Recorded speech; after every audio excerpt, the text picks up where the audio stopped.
Bien.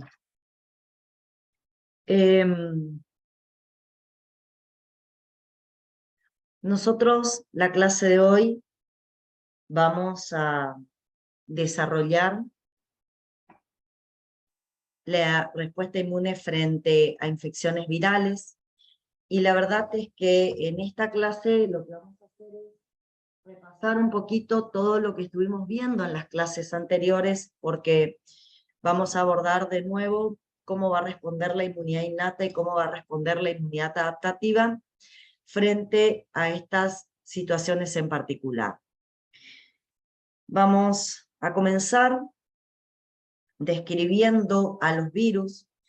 Lo que yo hoy les diga con respecto a los virus, la verdad es válido para cualquier patógeno intracelular, porque lo que nosotros analizamos como respuesta inmune frente a virus, lo podríamos aplicar frente a bacterias intracelulares y también frente a parásitos intracelulares, ¿sí? Bueno, lo primero que vamos a decir es que los virus son organismos sencillos, son organismos que están conformados por un genoma, que puede ser un genoma en base de moléculas de ADN o con moléculas de ARN. Ese genoma normalmente está cubierto por una cápsula proteica, que se suele llamar cápside, y en algunos virus, por sobre esa cápsula proteica, aparece una bicapa lipídica, que en realidad contiene más que nada, fundamentalmente, fosfolípidos provenientes de las membranas de las propias células. La particularidad que presentan los virus con respecto a su conformación los obliga a ser parásitos intracelulares estrictos, ¿sí? Y están obligados a usar la maquinaria del huésped, están obligados a usar todo lo que serían las enzimas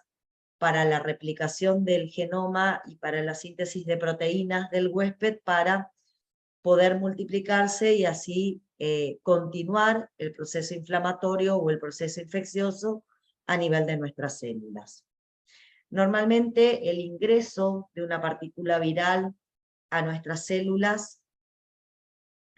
requiere el reconocimiento y la adhesión de la partícula viral sobre receptores de nuestras membranas celulares, y una vez que se adhieren a esos receptores de membranas celulares, las partículas virales son endocitadas, así sobre todo su genoma que era liberado dentro de nuestro citoplasma, es transportado al núcleo, donde usando las enzimas de la replicación, multiplicamos el genoma viral usando la maquinaria que normalmente se utiliza para sintetizar proteínas. Sintetizamos las proteínas necesarias para la cápsula que envuelve a ese genoma, y bueno, una vez que tengo todo el material duplicado, todo el material sintetizado, esto se vuelve a ensamblar y el virus emerge del interior de nuestras células por un proceso de brotación o directamente rompiendo las membranas de las células y así liberándose al exterior, ¿sí? Bueno, lo que vamos a ver primero es cómo responde la inmunidad innata ante una infección por patógenos con estas características, patógenos que normalmente se alojan en el interior del citoplasma de nuestras células. Vamos a ver que en el caso de los virus, las mayorías utilizan como puerta de entrada las superficies mucosas, como la superficie respiratoria, la digestiva, la genitourinaria, ¿sí? Y también pueden ingresar a través de la piel, pero en ese caso ingresan a través de directamente al torrente sanguíneo, inoculadas con agujas contaminadas, inoculadas con, por artrópodos, o también a través de mordeduras de animales que introducen directamente las partículas virales a la sangre a través de la piel. Independientemente de cómo entren, lo primero que tenemos que hacer en el caso de las partículas virales es reconocerlas. Una vez que atraviesan piel y mucosas, los virus buscan las células que son específicas para ellos poder invadir, reconocen esas células a través de receptores de membrana y normalmente el ingreso a las células propias lo hacen pasando por el compartimento endosómico, o sea, obligan a la célula a la cual van a invadir a que los endociten, y eso hace que las partículas virales, cuando ingresan al interior de células, muchas veces lo hagan a través del compartimento endosómico. Si ingresan a través del compartimento endosómico, pueden las partículas virales, sobre todo el genoma, pueden ser detectadas por receptores que tenemos en la superficie, ¿sí? Que tenemos en la superficie del genoma, y de esa manera, por ejemplo, los receptores LightTOL de tipo 3 pueden detectar la presencia de ARN de doble cadena. Los LightTOL 7 y 8 van a detectar la presencia de ARN de simple cadena. Los LightTOL 9 van a detectar ADN viral, y así a través de los receptores LightTOL podemos poner en evidencia las receptores LightTOL de membrana endosoma, podemos poner en evidencia la presencia de partículas virales. ¿Qué ocurre con la célula que a través de receptores LightTOL logra reconocer la partícula viral? Bueno, cuando usamos los receptores de endosoma y a través de esos receptores podemos poner en evidencia la presencia de un virus, la célula, que puede ser una célula somática o puede ser una célula que pertenezca al sistema inmune, lo que va a hacer es estimular una respuesta intracelular que va a generar la transcripción de genes para la síntesis de interferones de tipo 1. O sea, si reconocemos virus a través del compartimento endosómico, podemos de alguna manera que empezar a sintetizar interferones de tipo 1 a partir de esa célula infectada. Pero bueno, no son solamente los receptores LightTOL los que pueden reconocer partículas virales, también los receptores de tipo NOT, que forman parte de un inflamosoma, van a ser los que puedan reconocer partículas virales. Cuando las partículas virales son reconocidas por este inflamosoma, el complejo va a enviar señales que van a inducir la secreción de citoquinas proinflamatorias, como la interleuquina 1, la interleuquina 18, y también va a estimular la formación de interferones de tipo 1, y además va a provocar la piroptosis, sobre todo si la célula que está reconociendo al genoma viral a través de estos inflamosomas son macrófagos o células dendríticas. Debido a la piroptosis, que es una muerte celular programada que la realizan con estímulos inmunes los macrófagos y las células dendríticas, lo que vamos a observar es la liberación de citoquinas, de ATP, de radicales libres, de DAM y de antígenos virales al líquido extracelular. Estas DAMs y PAMs van a ser reconocidos por las células epiteliales vecinas, por las células endoteliales, por los macrófagos, y esto va a desencadenar la generación de citoquinas, quimiosinas proinflamatorias, lo que va a provocar una mayor inflamación y sobre todo una atracción hacia el sitio donde está siendo descubierta la partícula viral de natural killers y de células dendríticas plasmocitoides, que son las que van a migrar a colaborar en este foco inflamatorio. También se puede reconocer la partícula viral citoplasmática por receptores de tipo RIG. Estos receptores citoplasmáticos están expresados en muchos tipos celulares, van a reconocer ARN viral mono y bicatenario, y además de estimular la producción de interferón de tipo 1 por células dendríticas plasmocitoides, también estimulan la formación de interferón de tipo 1 por diferentes células somáticas que pueden reconocer la presencia del virus a través de este receptor y como respuestas sintetizan los interferones. Finalmente, se va a estimular la producción de citoquinas proinflamatorias, también a través del estímulo de los receptores de tipo RIG ante la presencia de ARN viral en el citoplasma. Los otros receptores que podemos usar para reconocer partículas virales en el citoplasma son los detectores citosólicos de ADN. Estos son receptores citoplasmáticos que están en muchas células diferentes, y cuando estos receptores reconocen partículas virales, lo que va a ocurrir es que se promueve la producción de interferón de tipo 1 y también se promueve la autofagia, o sea, la propia célula que reconoce la presencia de la partícula viral hace una internalización de la partícula viral dentro de un lisosoma para provocarle la muerte a esa partícula viral. ¿Sí? Bueno.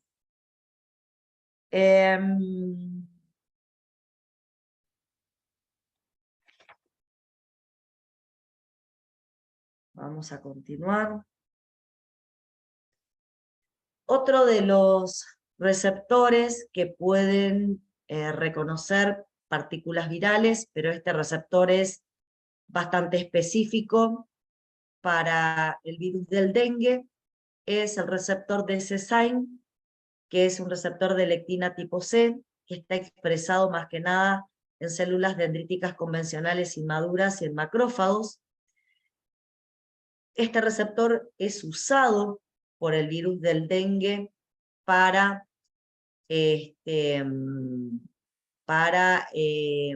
internalizar el virus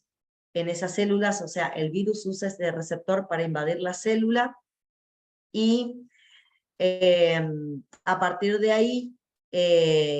la célula dendrítica o el macrófago, cuando el virus del dengue se une a este receptor, endocita el antígeno, pero también se estimula y libera citoquinas proinflamatorias y también libera interferón de clase 1. Entonces, para determinados ciertos virus, otro receptor de reconocimiento es un receptor que esos virus usan para internalizarse, y a partir de ahí también se estimula la formación de citoquinas y la formación de interferones. Entonces, lo que tenemos hasta acá, ¿sí? Lo que tenemos hasta acá es un primer inicio donde se activa la inmunidad adaptativa. Al activarse la inmunidad adaptativa,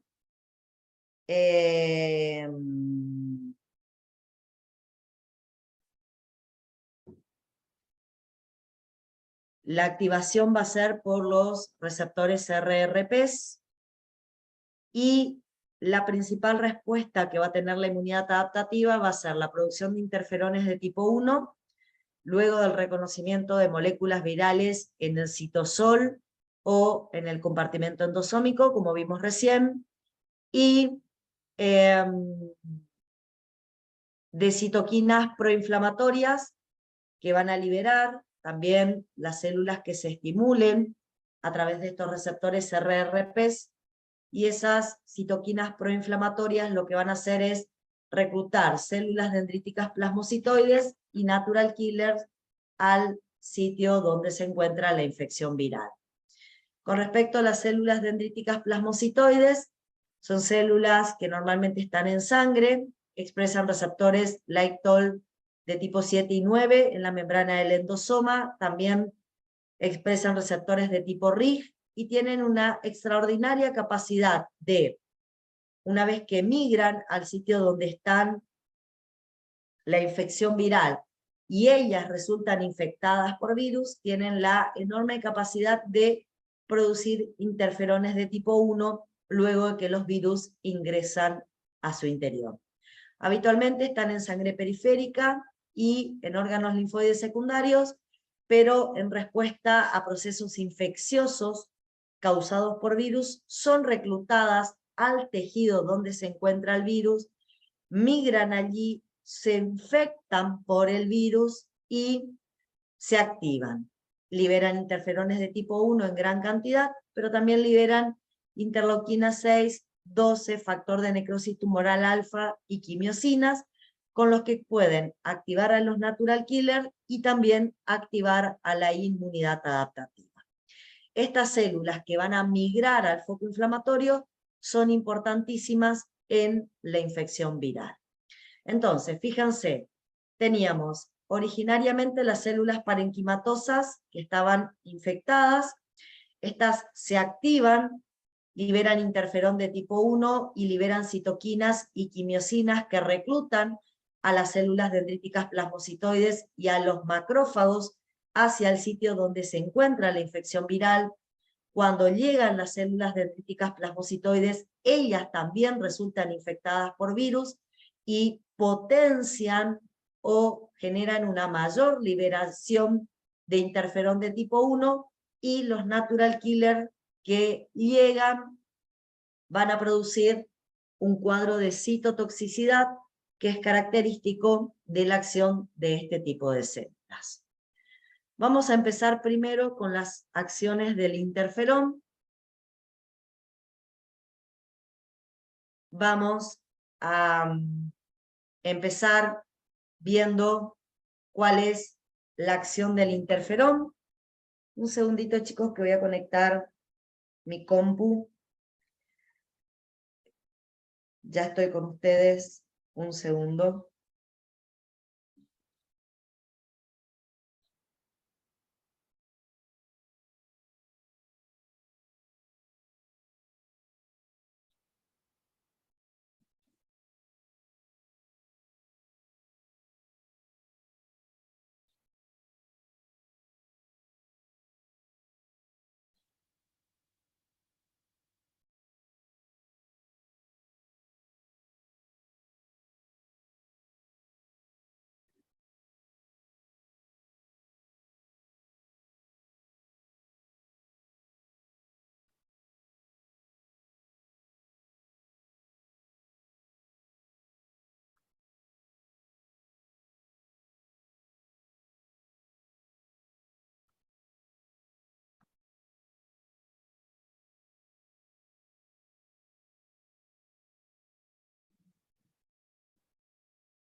Bueno,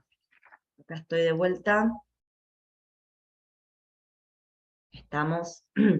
Les decía, ¿qué hacen los interferones de tipo 1? Los interferones de tipo 1 que se van a liberar de células infectadas o de las células dendríticas plasmocitoides que también van a resultar infectadas, tienen efectos autócrinos que se pueden unir a receptores sobre la propia célula infectada y tienen efectos parácrinos porque pueden actuar sobre células vecinas. Cuando actúan sobre células vecinas, los pueden hacer sobre células vecinas que también estén infectadas o lo pueden hacer sobre células vecinas que estén sanas. Pero bueno, independientemente de si la célula vecina está infectada o no, lo que tenemos que evaluar son las acciones que tienen los interferones, ¿sí? Con respecto a las acciones que tienen los interferones, lo que podemos decir es que los interferones, a través de la unión a receptores, estimulan la síntesis de proteínas, y a través de la síntesis de proteínas, que son en general enzimas, van a producir los siguientes efectos. Van a sintetizar una proteína quinasa dependiente de ARN. Esa proteína quinasa solamente se va a estimular cuando, por ejemplo, exista ARN viral en el citoplasma de una célula. Puede ser la propia célula infectada la que estimule esta quinasa, o puede ser una célula vecina que también en este momento se encuentra infectada.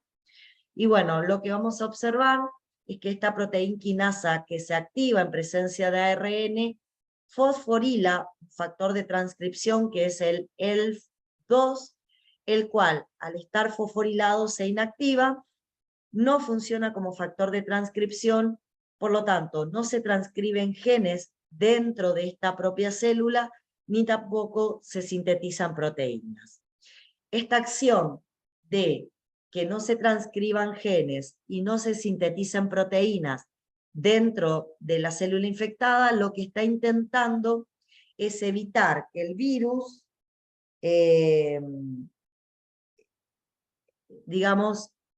sintetice sus proteínas y de esa manera logre replicarse y invadir tejidos vecinos. La idea, lo que queremos es que la célula infectada no tenga multiplicación viral en su interior. Y por eso se inactiva y se bloquea la traducción y la síntesis de proteínas. Bueno, otra de las proteínas que se va a sintetizar es la 2,5 oligoadenilato sintetasa. Esta enzima va a sintetizar el 2,5 oligoadenilato que tiene como acción estimular una RNasa. La RNasa va a degradar el ARN viral y de esa manera lo que vamos a lograr es que no, digamos, es que el virus no pueda enviar su ARN para la síntesis de proteínas, y de nuevo, si no tenemos síntesis de proteínas, no va a haber, ¿sí? No va a haber replicación viral, que es lo que queremos evitar.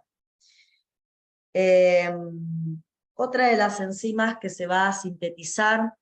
por efectos de los interferones de tipo 1 es una adenosíndesaminasa.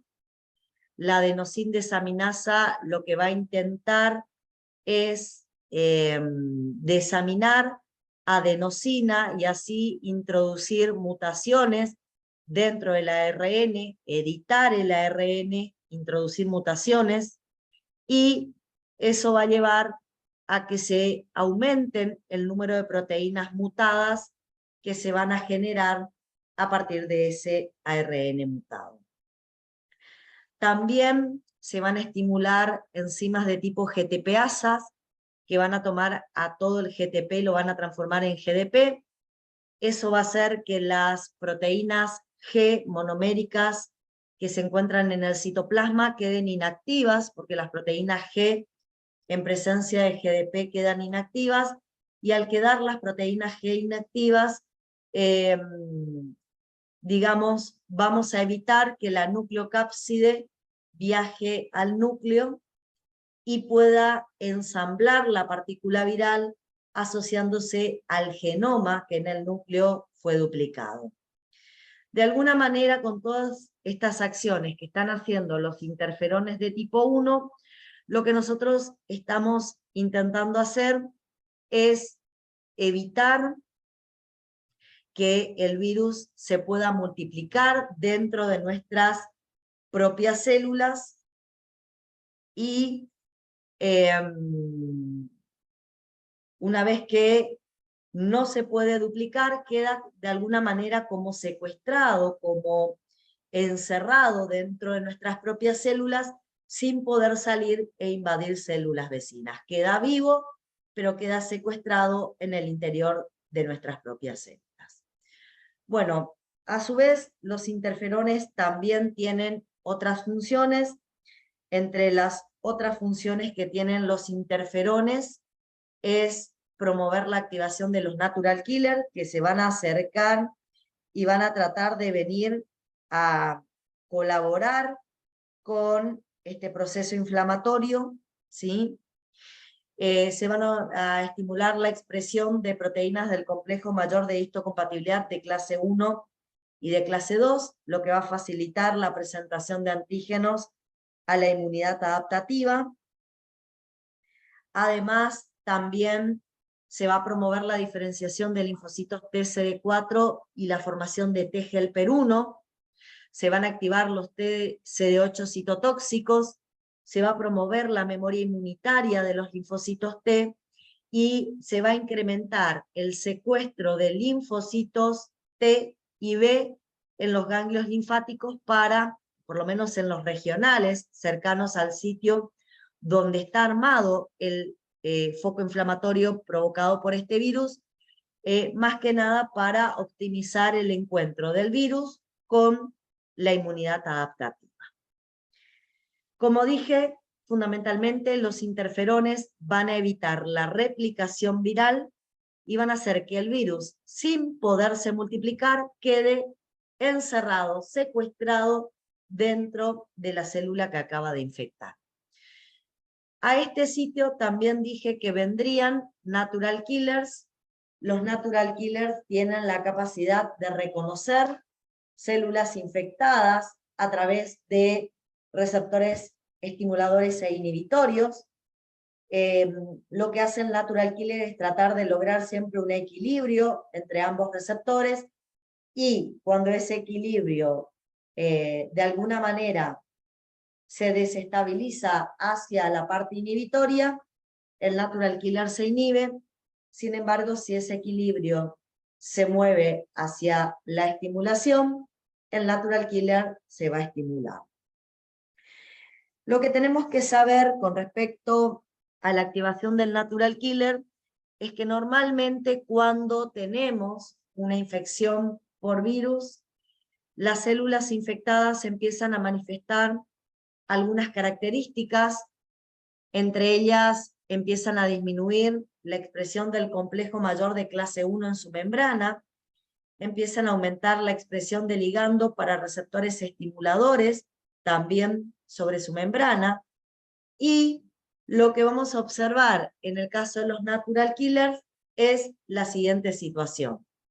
Si tenemos una célula sana, el aumento o la presencia en cantidades normales de proteínas del complejo mayor de clase 1 va a provocar que el receptor inhibitorio del natural killer no se pueda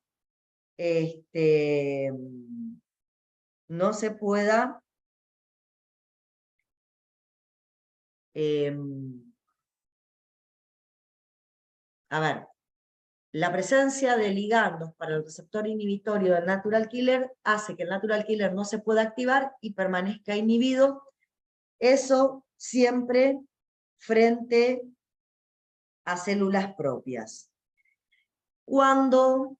se enfrenta a células extrañas, ¿sí?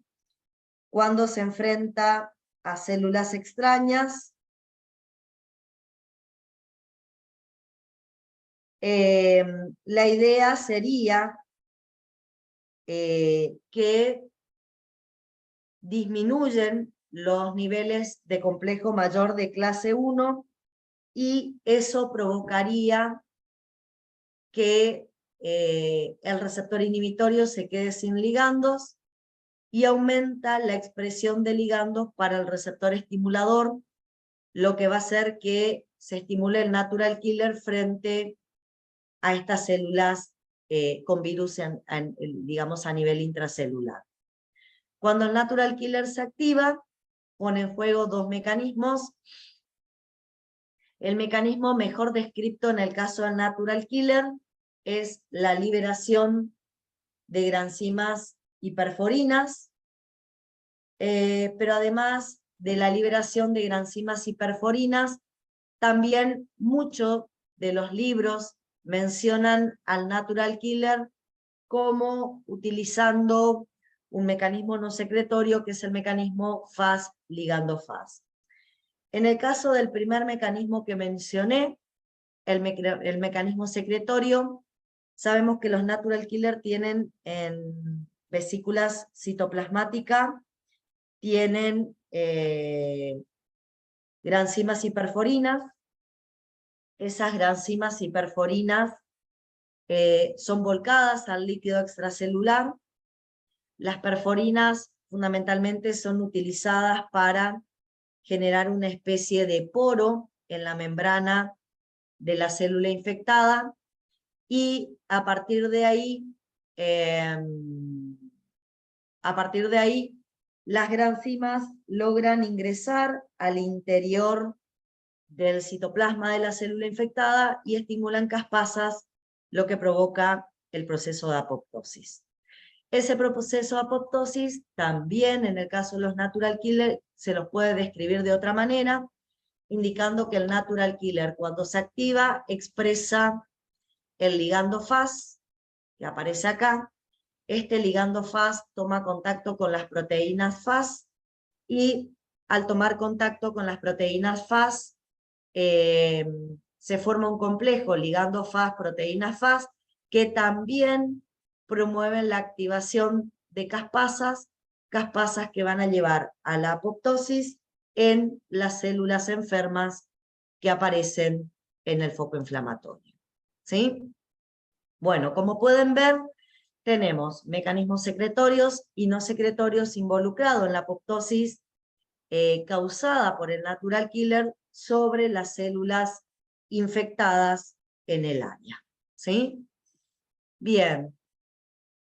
En el caso de los natural killers podemos mencionar un mecanismo más. El siguiente mecanismo es la citotoxicidad dependiente de células. Para que exista una citotoxicidad dependiente de células, lo que necesitamos es que existan anticuerpos de tipo IgG, fundamentalmente preformados, y además de anticuerpos preformados, necesitamos que sobre la célula infectada empiecen a aparecer a nivel de la membrana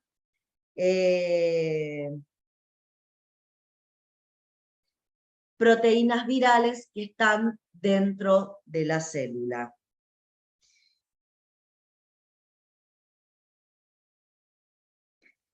Lo que ocurre normalmente es que cuando una célula está infectada y sintetiza proteínas virales,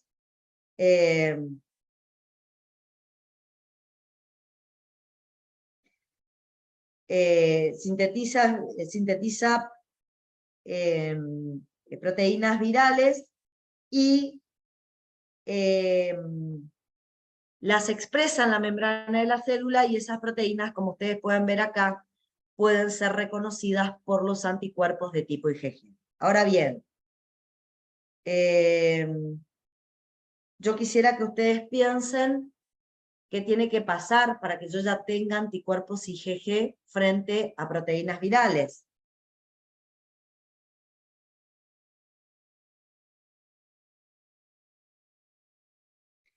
Bueno,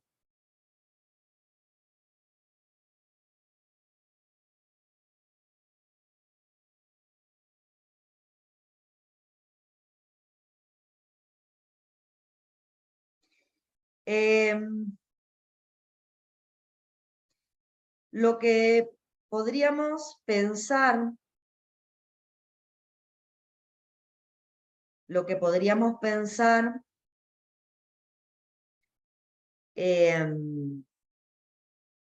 con respecto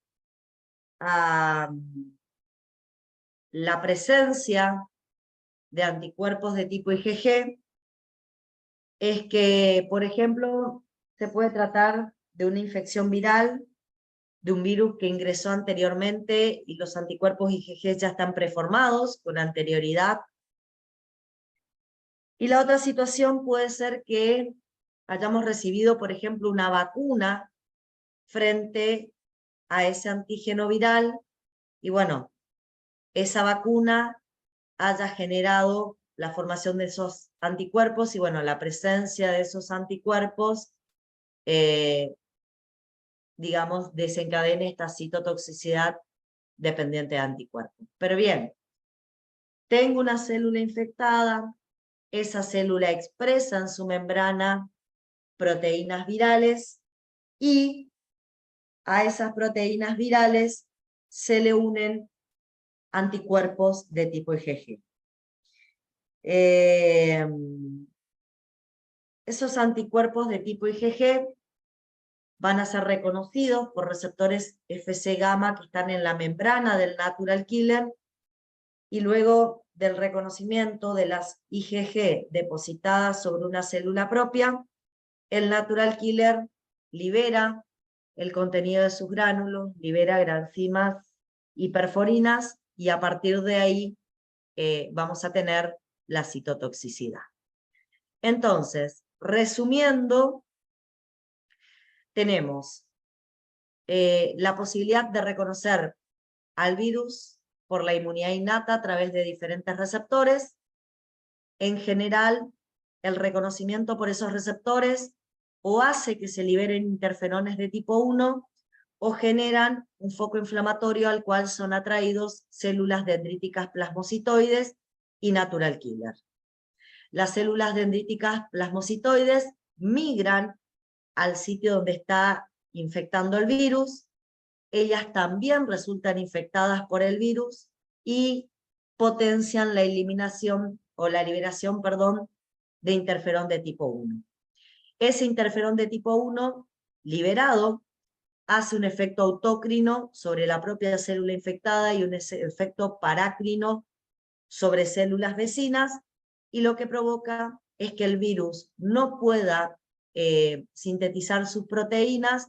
por lo tanto no se puedan ensamblar las nuevas partículas virales, evitando de esta manera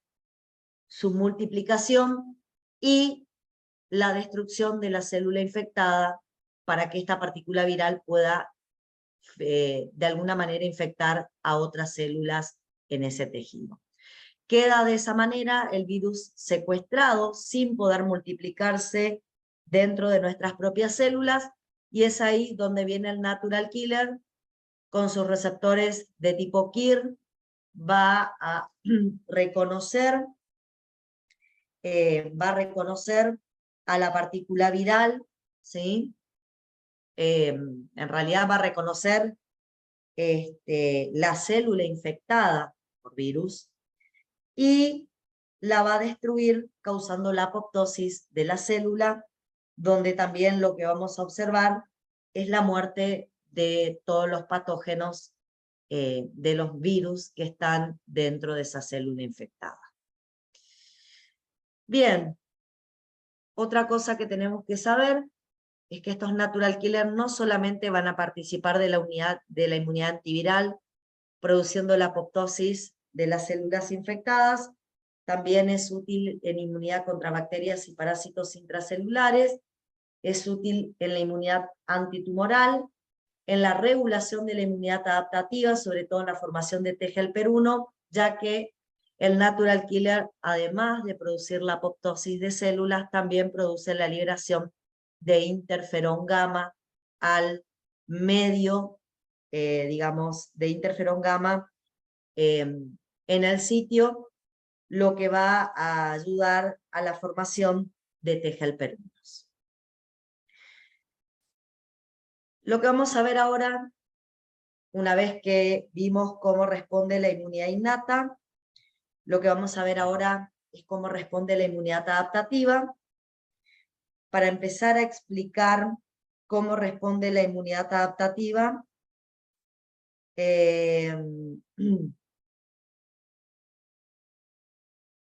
tenemos que pensar que en el caso de los linfocitos T,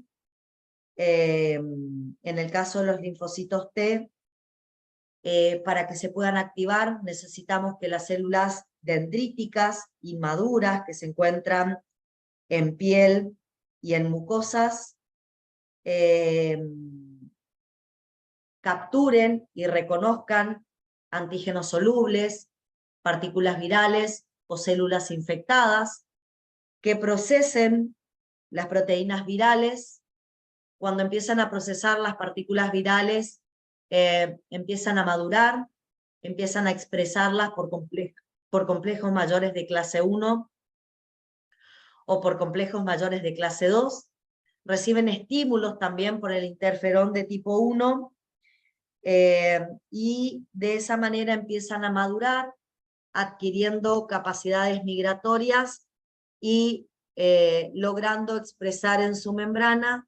correceptores para poder interaccionar de esa manera con los linfocitos T. Estas células dendríticas también pueden resultar infectadas por virus en piel y mucosa, y de esa manera también pueden procesar la partícula viral para hacer su presentación. Recuerden que si la célula dendrítica endocita partículas virales que están a nivel extracelular, las va a procesar y presentar por complejo mayor de clase 2, junto con moléculas coestimuladoras. Sin embargo, si endocita células infectadas por virus o ella misma resulta infectada por un virus, el procesamiento se va a hacer a través de un complejo mayor de clase 1, y así es como la célula dendrítica va a presentar la partícula viral en la superficie celular. Por lo tanto, a través de un complejo de clase 2 o a través de un complejo de clase 1, la célula dendrítica va a mostrar péptidos virales, va a madurar, va a adquirir capacidades migratorias, en ese caso guiada por las quimiosinas que reconocen el receptor CCR7, que es fundamentalmente la quimiosina CCL21. Ella es atraída al órgano linfoide secundario más cercano, y en el órgano linfoide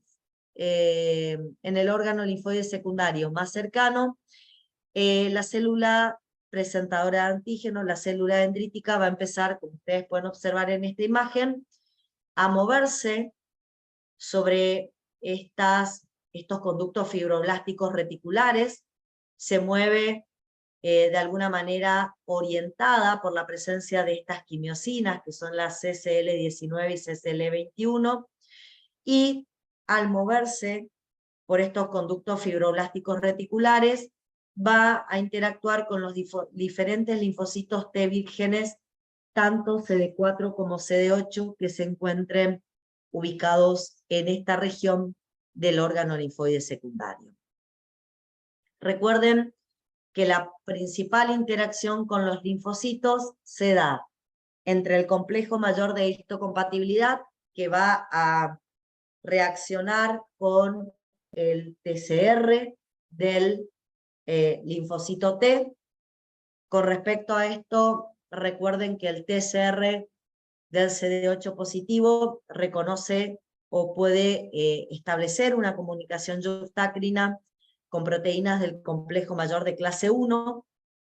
Sin embargo, los TCRs de los TCD4 puede establecer la comunicación yuxtacrina o reconocer proteínas a través del complejo mayor de histocompatibilidad de clase 2. Por lo tanto, a través del complejo 1 con los CD8 o a través del complejo 2 con los CD4, la célula presentadora va a empezar a mostrar péptidos virales en el órgano linfoide secundario. Bueno, con alguno de los linfocitos TCD4 o TCD8 vamos a lograr que esta célula presentadora de antígeno logre un reconocimiento del péptido viral, el péptido viral que va a estar siendo mostrado por un complejo mayor de histocompatibilidad, va a ser reconocido por la región variable del TCR, y cuando sea reconocido por ese TCR en particular, este linfocito, que puede ser un CD4 o puede ser un CD8, recibe su primer señal de activación. Para completar la activación del linfocito T, CD4 o CD8, necesitamos que reciba una segunda señal. La segunda señal la recibe cuando su CD28, el CD28 expresado en la membrana del linfocito T, toma contacto con la proteína CD80, CD86, expresada en la membrana del linfocito, de la célula dendrítica, perdón, y de esa manera, ¿sí? De esa manera se logra que de esa manera se logra que el linfocito T CD4-CD8 complete su estimulación. ¿Cuál era el paso siguiente una vez que el T CD4-CD8 completaba su estimulación? Esto ya lo vimos, empieza a proliferar, libera interleuquina 2 que tiene un efecto autócrino. La interleuquina 2 actúa sobre el propio linfocito T, CD4-CD8, el linfocito T prolifera y el paso siguiente sería la diferenciación. En el caso de los T CD4 positivos, la diferenciación va a estar dada fundamentalmente con la formación de TGLP1. Eso se debe a que cuando se realiza la presentación del antígeno, hay una importante cantidad de interleuquina 12 liberada por las células dendríticas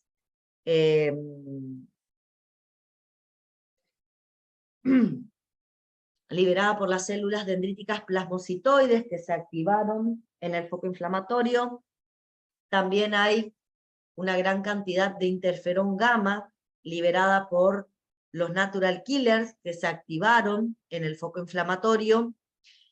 Y entonces estas citoquinas van a promover la diferenciación hacia TGLP1. La mayor parte de los linfocitos T, CD4, que reconocen el antígeno a través del complejo mayor de clase 2,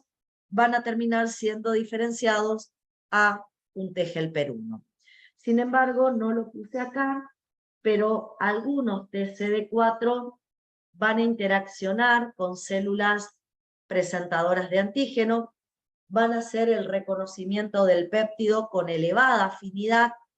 y bajo la presencia de interleuquina 21 que va a liberar la propia célula presentadora, y vamos a ver que algunos de esos linfocitos T que están reconociendo el antígeno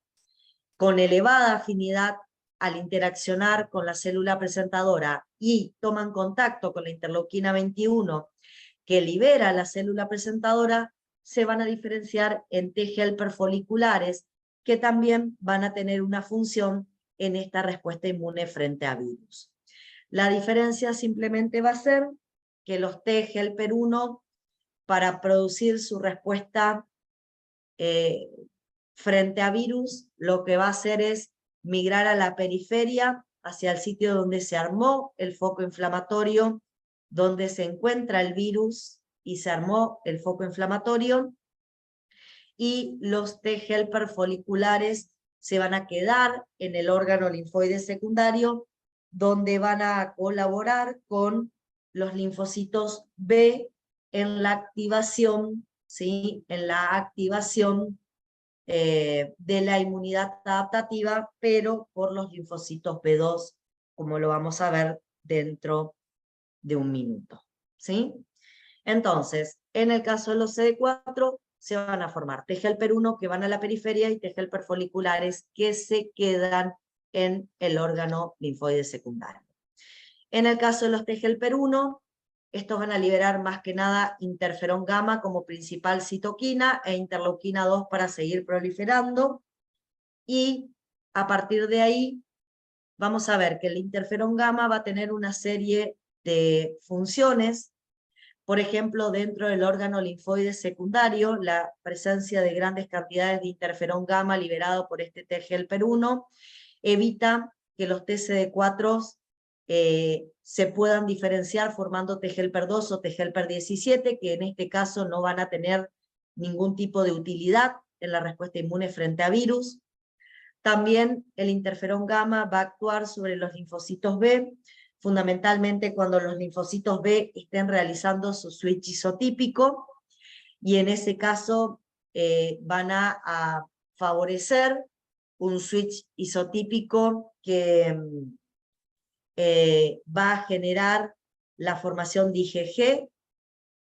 cuando se generen las células o los plasmocitos luego de la diferenciación final de los linfocitos B. A nivel periférico, sobre los macrófagos,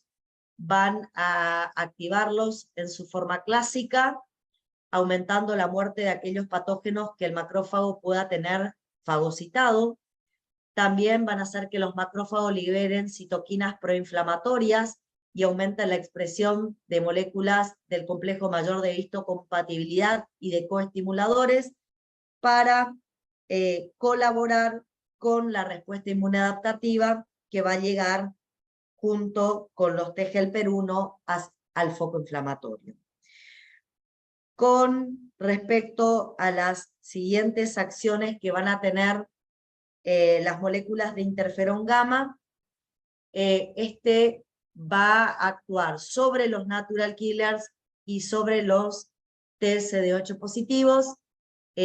estimulando la capacidad citotóxica de ambas células, lo que va a potenciar la destrucción de células infectadas por virus en los tejidos periféricos. Como ven, la principal función del TGLP1 es liberar interferón gamma como molécula mensajera, y esta molécula mensajera va a tener acciones que son las que van a desencadenar la respuesta final en cada una de las células que reciba a este interferón gamma. Con respecto a la activación de los T citotóxicos, recuerden que para que se active un linfocito T virgen, la célula presentadora tiene que presentar el antígeno por un complejo mayor de clase 1, y si el TCD8 reconoce el péptido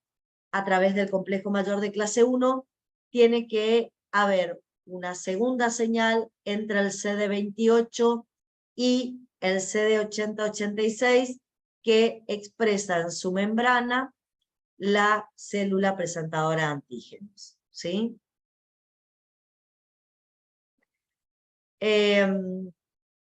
Acá tienen el complejo mayor de clase 1 mostrando el péptido viral al TCR y el CD80-CD86 sobre la membrana de la célula presentadora y el CD28 sobre la membrana del TCD8 virgen. Cuando esas dos interacciones se producen, se activa el TCD8 virgen, libera interleuquina 2 con efecto autócrino, prolifera, eso más o menos tarda 2 a 10 días, y luego de la proliferación directamente se diferencia en linfocitos T citotóxicos y en linfocitos TCD8 de memoria. Los linfocitos T citotóxicos se van a tejidos periféricos, donde van a tratar de identificar células infectadas, y las células T de memoria van a quedar en el órgano linfoide secundario para un próximo posible encuentro con el mismo antígeno. ¿Qué hace el TCD8 a nivel periférico? Bueno, empieza a censar en el sitio donde es atraído, porque se formó un foco inflamatorio a causa de la presencia de virus. En ese sitio empieza a censar la superficie de células propias, empieza a observar los péptidos que las células propias muestran a través del complejo mayor de clase 1, hasta que logre identificar células propias que a través del complejo muestran el péptido viral que le dio lugar a su estimulación en el órgano linfoide secundario. Cuando la célula T CD8 reconoce la presencia de un péptido viral sobre una célula propia, se adhiere por moléculas de adhesión y pone en juego su mecanismo de citotoxicidad, ¿sí?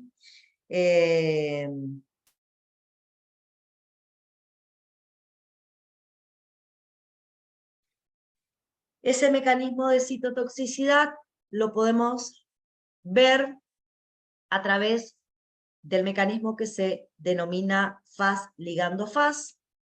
Lo que sabemos es que el CD8, cuando se activa en el órgano linfoide secundario, empieza a expresar en su membrana una proteína que se llama proteína ligando Fas, y esa proteína tiene mucha afinidad por una serie de DAMPs, de proteínas Fas, que son una serie de DAMPs,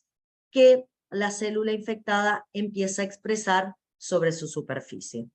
Cuando esas proteínas Fas se expresan en su superficie, toman contacto con el ligando Fas, y esta interacción Fas ligando Fas, esta interacción Fas ligando Fas hace que se active la apoptosis de células infectadas, y de esa manera se mueren las células por apoptosis, ¿sí? Bueno, el otro mecanismo es bastante conocido, porque vamos a ver que acá ya el natural killer y el CD8 van a compartir mecanismos citotóxicos. El otro mecanismo conocido que tiene el CD8 es la expresión en su membrana de, es la liberación del contenido de sus gránulos. El CD8 positivo en sus gránulos tiene granzimas hiperforinas que las va a liberar al espacio intercelular. Esas granzimas hiperforinas van a actuar sobre la célula infectada.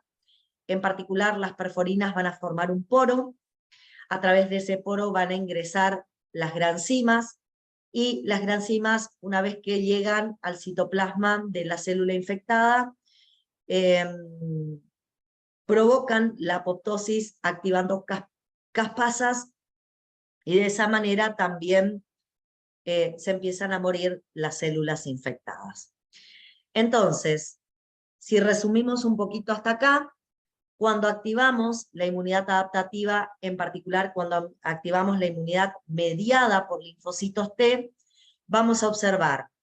la formación de T helper 1, de T helper foliculares.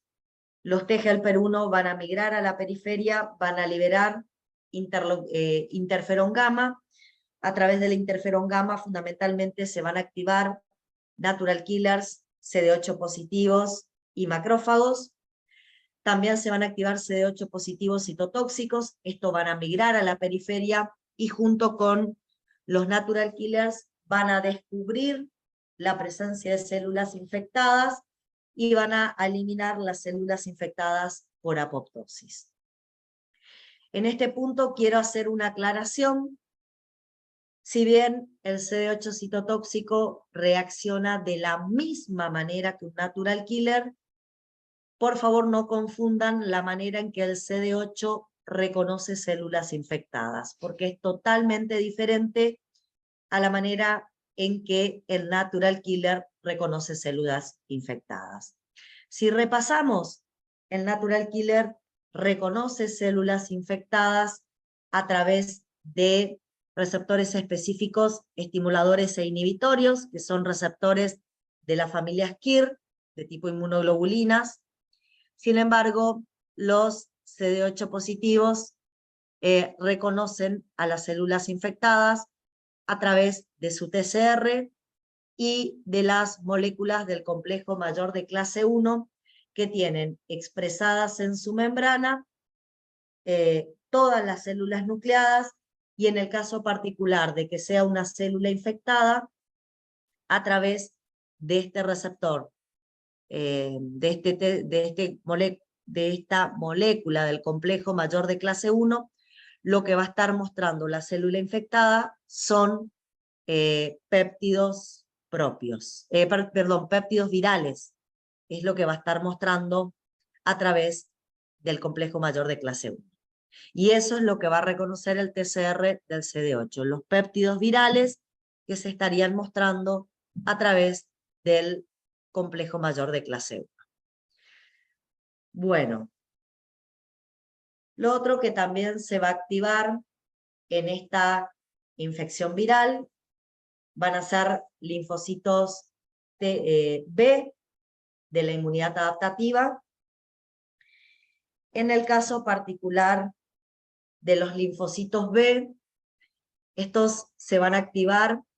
porque las partículas virales de forma nativa se van a reconocer por los TCRs, tanto de los B1 y los BZM como los B2. En el caso de los B1 y los BZM, cuando la partícula viral es reconocida por el BCR, a la vez también es reconocida por una proteína coestimuladora que se encuentra sobre la superficie de el linfocito B1 BZM, y de esa manera el B1 y BZM se estimula frente a la infección viral. Es bastante raro que estos linfocitos se estimulen frente a una infección viral, porque recuerden que reconocían más que nada antígenos que eran lípidos, y fundamentalmente el virus tiene la cápsula proteica que lo recubre y es lo que va a presentar como primera estructura a los receptores de reconocimiento de antígeno. Pero bueno, en el caso que se activen linfocitos B1 o BZM, se van a transformar en células plasmáticas secretores de anticuerpo de vida media corta, y lo que fundamentalmente van a secretar son anticuerpos de tipo IgM. Sin embargo, el linfocito B que con mayor frecuencia se activa frente a virus es el B2. ¿Por qué? Porque tiene un BCR que reconoce más que nada a través de sus regiones variables péptidos o proteínas, y es lo que va a expresar fundamentalmente en su membrana el virus. Cuando llega el virus a la zona de los folículos linfoides en el órgano linfoide secundario, puede tomar contacto con los BCRs de los linfocitos B2 vírgenes, y si alguno de los linfocitos B2 vírgenes reconoce la partícula viral, al tomar contacto su BCR con esa partícula viral, el linfocito B2 virgen,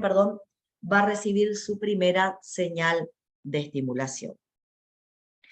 A partir de recibir su primera señal de estimulación, lo que hacía, si ustedes recuerdan, el linfocito B2 es endocitar la partícula viral, procesarla y presentarla a través de un complejo mayor de histocompatibilidad de clase 2, y así en el folículo linfoide, en el órgano linfoide secundario, interaccionaba con los linfocitos T helper foliculares que migraban para esta interacción. Como pueden ver, acá tenemos a los linfocitos B con su BCR reconociendo probablemente al péptido viral. Si lo reconoce y recibe la primera señal de estimulación, lo endocita y lo presenta a través de un complejo mayor de clase 2.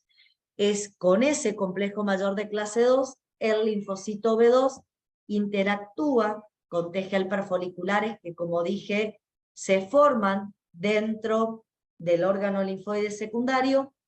y si hay un reconocimiento antigénico, o sea,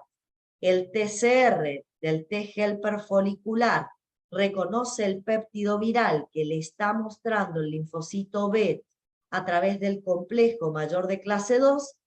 el T helper folicular libera interleuquina 21, lo que le daba particularmente al linfocito B2 la segunda señal de estimulación para,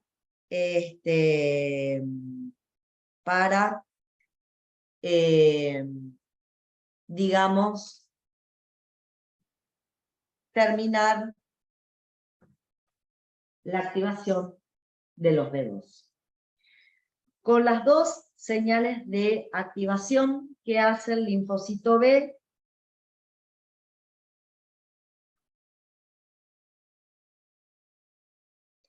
que hace una vez